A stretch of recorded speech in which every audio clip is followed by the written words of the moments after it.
Alright, welcome everybody. Welcome to the Gaming Corner. My name is Matt, and today we're going to be talking about the controllers I picked up on last month's game pickups in November. The controllers in question are dual wireless turbo controller. Let me read it the right way. Dual turbo wireless remote system. These were made by Acclaim, I do believe. It does have their name down here, Acclaim. And these were made in, from what I've been able to find out, about 1991. Is at least when the date is on the back of the box. 1991 is the date on the back of the box. So, these are the controllers we're going to talk about. And what we're going to do here first is we're going to open this up, and just kind of show you what's inside the box again, in case you forgot. It's got two wireless controllers. One, two. It also has the receiver right here. Now, this controller right here is the one I still need to clean out. I haven't done that yet. This is the one that I am using. So, put it over here. Hooking this thing up is actually really easy. This is the receiver right here. There are no batteries in it. It plugs into both ports 1 and 2 on the Genesis, which you can see I do have my Genesis right here. So all you do is you take this, make sure the Acclaim sign that you can see right, let me see if I can get it to show up right there, Acclaim, is facing upward. You take it, boom, and you just plug it on in. That's all you have to do. So you see it's right there, it's plugged on in right now. All right, so as you can see, it was plugged in back over there. Now, these controllers are infrared remotes. They're not 2.4 gigahertz. They are infrared. If you're not sure what that means, is that it does mean that they are not the greatest. Infrared does have to be line of sight. You see the TV back here. I have another Genesis sitting next to the TV. That is actually a Genesis that I use these on. So I use those on my CRT TV when I'm playing back there. But let's go over this controller for a minute here. As you can see, I mean, look at that. It does have player 1 and player 2 button up here. So if I get both of them going, one can be player 1, one can be player 2. You have the turbo button, and then you have a slow button. It is only 3 buttons on here. So this is off the original design. This design is actually really nice in the hand. It feels really good. And the controller when I'm playing on TV behind me is very responsive. I don't notice any delay. So the controller fits really good in the hand. It feels really good. It does take 4 AAA batteries. And when you hit the player 1 button to turn it on, I don't know how well it's going to be picked up on here. You can see the lights flashing on there. That is how it responds to here, to the infrared sensor. When I turn on Genesis, there's a little red light that comes up on in here too. We'll do that in just a minute though. The controller it feels like a authentic 3-button Genesis controller. It was actually made by Sega, even though this was made by Acclaim. Like I said, the controller is really responsive. I don't notice any delay in it or anything. It does have an auto time off so that the batteries last a little bit longer. So that's also good. So I'm going to demonstrate what I mean by line of sight. So I have the Genesis powered up right now, and I have it set to go to my Sega CD, which you see the Sega CD lights are lighting up over there a little bit. All right, as you can see right now, I'm looking directly at you in the camera, which is in front of me. My Genesis is off to this side. Now, if you watch, and I try to move the little finger on the screen,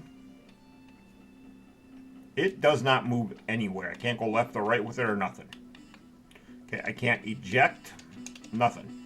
In order to get this to work on this Genesis, I actually have to do this. Now you can see I can now move it. I can eject. I can put that back in. I can do all that. Go into the options here once. I can even get into the options. I can go up, I can go down. The minute I turn this way, nothing. That is a downfall of infrared remotes. Back in the 90s when we had infrared, this was the problem. Probably the reason why I never actually had one. Unlike this controller right here, which is a 2.4 by Retrobit, or even this one by Retrobit, which is Bluetooth. I actually, when I use these ones, I can sit right here. Genesis is behind me. These work perfectly. Same thing would go, put these back up. Same thing is with like your Xbox controllers, your Xbox 360, PlayStation 3, PlayStation 4, PlayStation 5. You don't have to have those sitting directly in front of you. You know, you don't have to have it line of sight. They work off to the side. So that is the only downfall to this controller. But as you saw when I was sitting at it, the response time is actually really good. I mean, I push up, it goes up. I push down, it goes down. I mean, just perfect. The response time is really great on this controller. There is no delay that I've seen. As for range, most Bluetooth, they say, can go up to 25, I think it's 25 feet away. This controller, when I've had it back on that TV back there, which if I still have the clip for it, I'll show it right about where the Genesis is sitting at, right down there. I was actually sitting here, turned around, and it reaches fine to the TV from here. This is, I don't know, I'm bad at judging distance, so I'm not going to say how far away it is. But it worked fine even from that distance. The real distance of this controller, I really don't know. I'm not planning on testing that. I don't sit that far away from that TV when I play. But all in all, the price I paid for this controller, the $30, was a really, well, $35-ish, was a really great price. I do not regret this controller at all. I happen to love the way it works. It works great. It's really fun playing it back there behind me. But this thing works beautifully. Would I recommend this in today's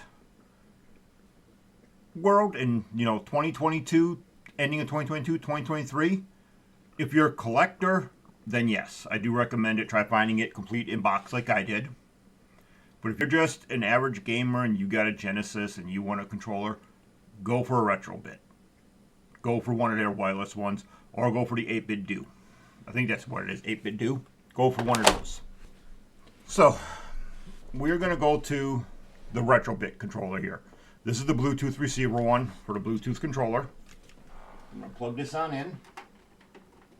Well, test something too with this one because I actually synced it to the other one too. Alright, so the Retrobit's hooked up. This one has rumble pads in it, if you can believe that or not. Don't know why. But as you can see, I can be sitting right here in front, and this is why this is a lot better. So you can move everything from right here. This is the reason why I use these on my Genesis when I'm playing. I have one for the Saturn, one for the Genesis. Plan on getting one of these also for the Sega Master System because they work on that too. But that is it for this controller. This wireless controller that was made in 1991, or at least that's when the date is on there. This is well worth it. I loved buying this for the money. It is something I would not recommend for just a casual player. But if you got it sitting like my TV back there and it's in front of you, these are awesome. Well, I hope you enjoyed that little bit of a review. And I will see you guys in the next video.